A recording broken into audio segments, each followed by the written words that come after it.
Kamusta mga Crips? Welcome back sa Kwentong Multo PH. Ngayong gabi, kakaiba ang ihahandog natin sa inyo.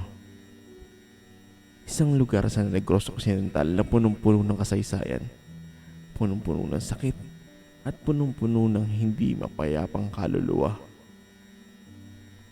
Ang abandonadong St. Joseph the Worker Hospital sa Manapala.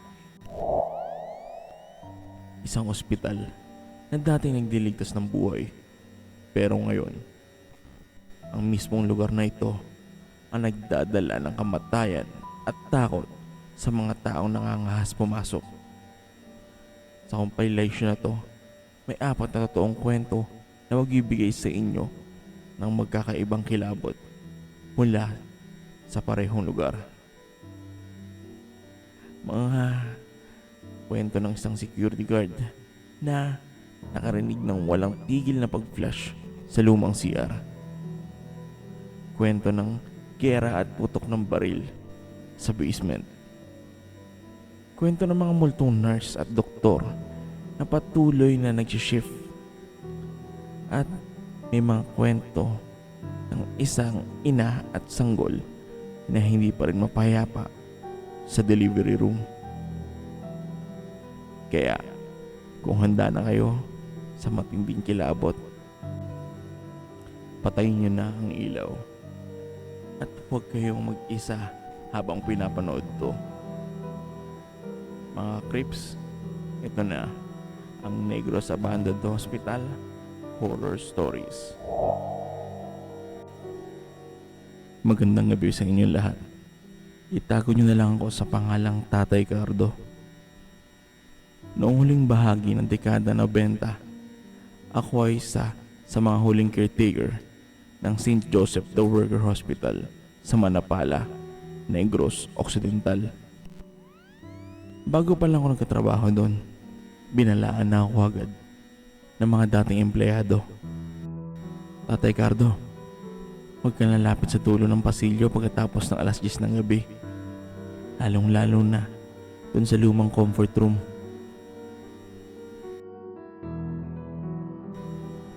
Isang gabi, bandang alas 11, umiikot ako para tingnan kung nakakandado na ang lahat ng mga pinto. Nang bigla akong tinamaan ng napakatapang na amoy. Amoy ng alkohol na may halong mabahong laman na nabubulok.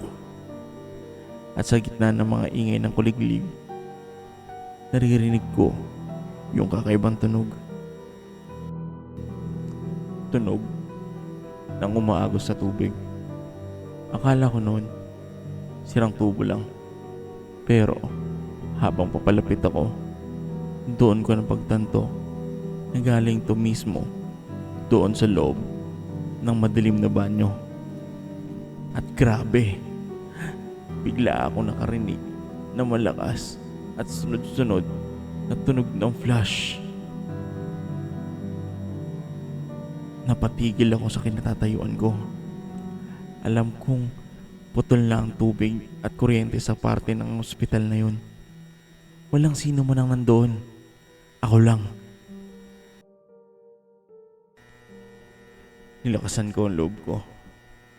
Itinutok ko ang flashlight ko papasok sa banyo. Tuyong-tuyo ang sahig. May kalawang na mga cubicle pero yung hawakan ng flash sa dulo. Bumababa, tumataas, bumababa at tumataas. Parang may hindi nakikita na kamay na nag-flash. Napaurong ako.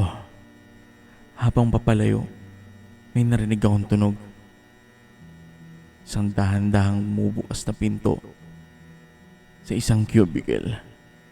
At mula sa siwang, may narinig akong malalim na buntong hininga ng isang lalaki.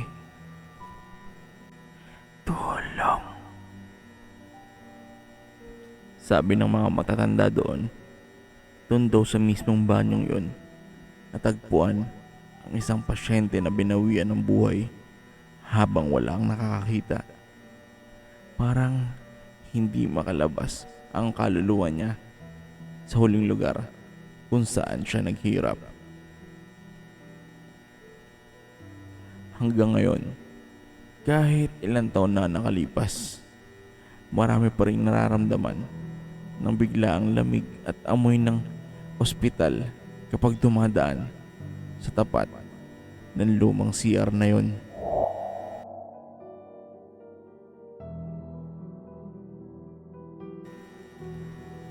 Ako si Nathan, mula sa Bacolod. Mahilig kami mag-airsoft ng mga tropa ko. Noong 2023, napili namin ang abandonadong St. Joseph Hospital sa Manapala bilang lugar para sa aming night game. Alam namin na haunted ang lugar na yun, pero dahil marami kami at may mga baril kaming bit-bit, malakas ang loob namin. Ang pwesto ko noon ay malapit sa bukana ng lumang basement o silong ng gusali. Madilim at masukal doon.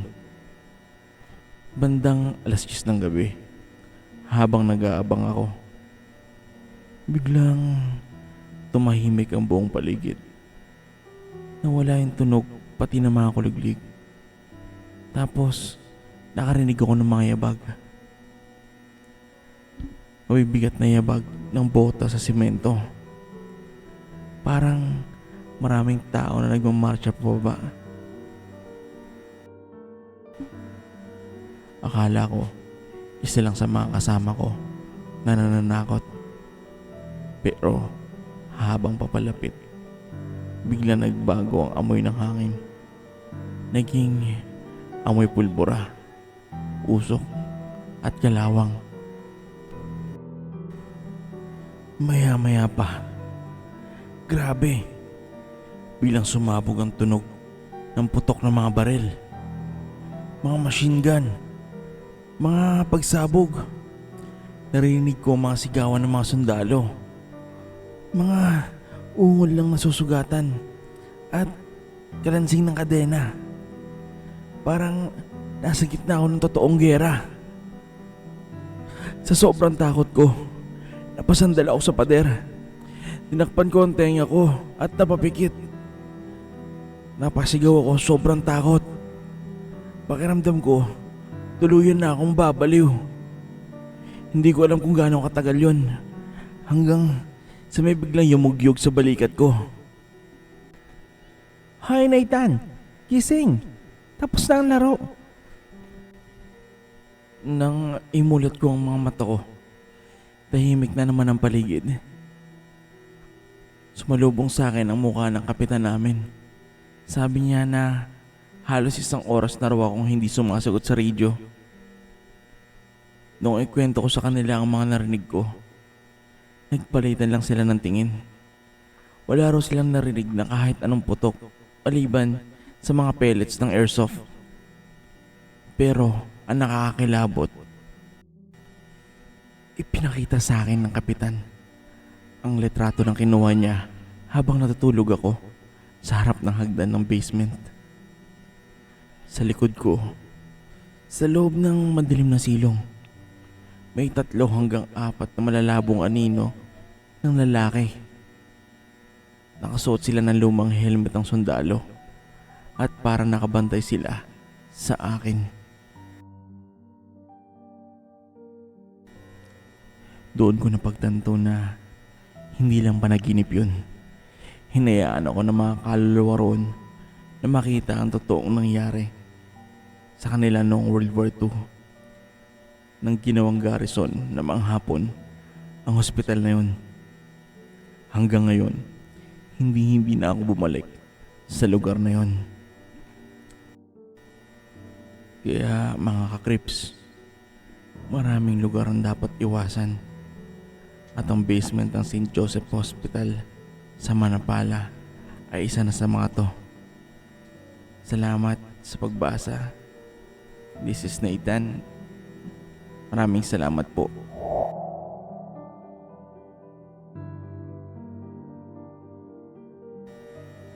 Gandang araw sa inyo lahat. Ako si Elena, isang registered nurse dito sa Negros. Noong 2021, isa ako sa mga na-assign sa temporary isolation area sa compound ng lumang St. Joseph Hospital sa Manapala. Kulang na kulang kami sa mga tao nun. Halos 16 hanggang 18 hours ang shift namin araw-araw. Isang madaling araw, bandang 3:00.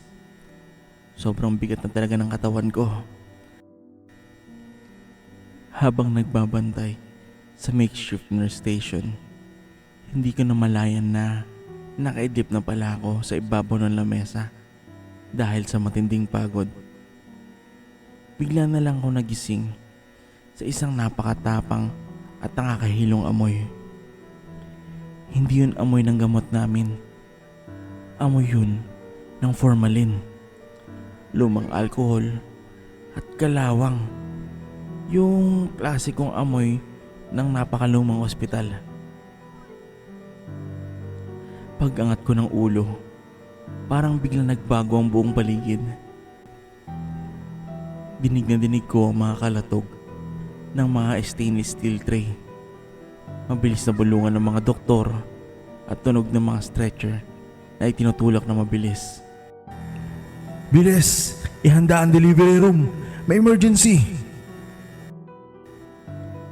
Akala ko noon, may mga bagong pasyente na naman na dumating. Kahit guho na ang lugar, tumayo pa rin ako para makumuha ng mga karagdagang supplies sa lumang bunkhouse. Habang naglalakad ako, patuloy pa rin ang ingay. Iyak ng pamilya, kalansing ng gunting pang-opera, takbo ng mga tao, at sigawan ng mga nurse. Parang nasa totoong emergency room ako nun. Pumasok ako sa supply room. Tumagal ako siguro doon ng mga ilang minuto. Pero noong buksan ko ang pinto sa labas, biglang nawala ang lahat. Nawala ang mga sigawan, nawala ang takbo, nawala ang kalatog. Nakakabiging katahimikan ang sumalubong sa akin. Itinutok ko ang flashlight ko sa pasilyo. Wala ni isa. Walang tao. Tanging mga sirang pader na nilalamon ng halaman at dilim ang nakita ko. Nang bumalik ako sa station, tinanong ko agad ang security guard. Sir, may dumating bang ambulansya kanina? Tinignan niya ako nang nagtataka at ang sabi, Nurse Selena, kanina pa tahimik dito. Walang kahit anong ambulansya na dumating. Doon ako tuluyan ng atog.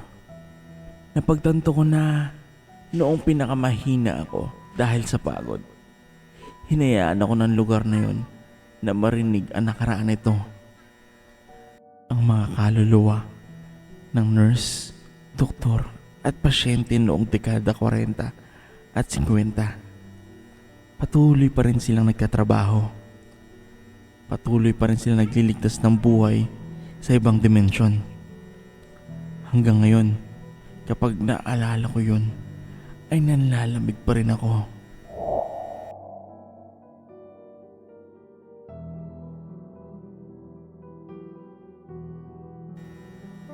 Magandang araw sa inyong lahat. Itago niyo na lang ko sa pangalan na Grace. Noong 2021, kasagsagan ng pandemya, isa ako sa mga nagpositibo sa COVID-19. Dinala ako sa temporary isolation facility sa bakuran ng lumang St. Joseph Hospital sa Manapala. Gabi na nung dumating ako dito. Magulo sa labas. Maraming pasyente ang inaasikaso. Kaya pinatayo na muna nila ako sa gilid, malapit sa barbed wire, habang naghihintay ng tent ko. Dahil sa sobrang stress, hindi ko namalayan na lumagpas na pala ako sa buffer zone. Parang may kung anong puwersa na humila sa akin patungo sa isang sirang pinto sa main building. Bukas to kaya pumasok ako ng ilang hakbang sa pasilyo. Napakalamig sa loob. Amoy lumang gamot at galawang. Habang naglalakad ako, may napansin akong silid sa kaliwa.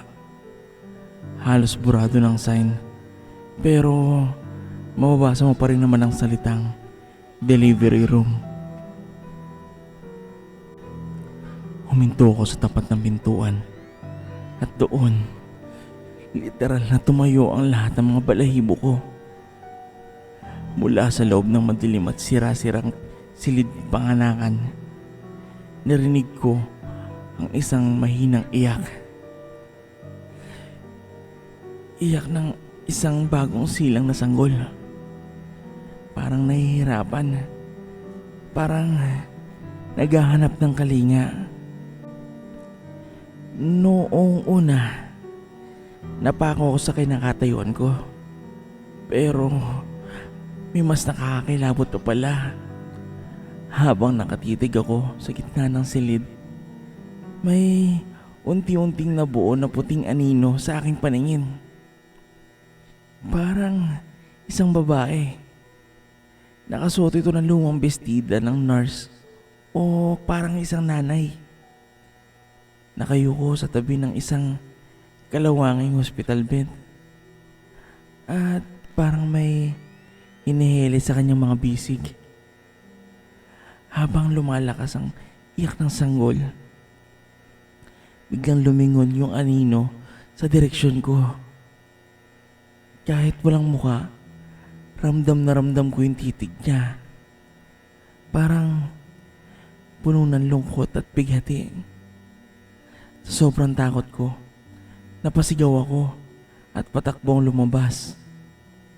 Sakto namang hinahanap na ako ng mga volunteer. Bago ako pumasok ng tent, lumingon ako. Sarado na yung pintong pinasukan ko kanina at tahimik na naman ang buong guho. Kalaunan, noong gumaling na ako, kunento ko to sa isang matandang residente. Sabi niya, marami daw talagang sanggol at ina ang namatay sa delivery room na yun dahil sa mga komplikasyon. Hanggang ngayon, parang natrap sila roon.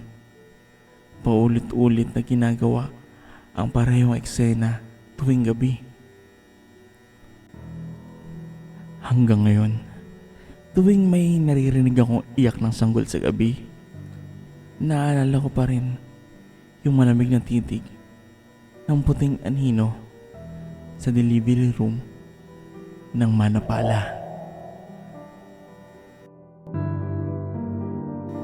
So hello, ngandang araw. This is Kuya Crips ng Kwentong Multo PH. At tama, this is Midnight Crips before. Nag-rebrand tayo bilang Kwentong Multo PH dahil meron na tayong mga kapanghalan sa YouTube sa tagal na pagkawala natin. So hopefully ituloy nyo ang pagsuporta sa ating channel. Maglalabas pa tayo ng mga bagong kwento. Please hit the like and subscribe.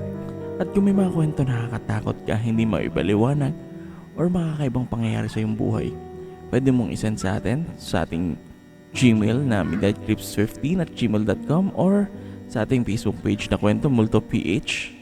Yun lang. Hanggang sa susunod na storya.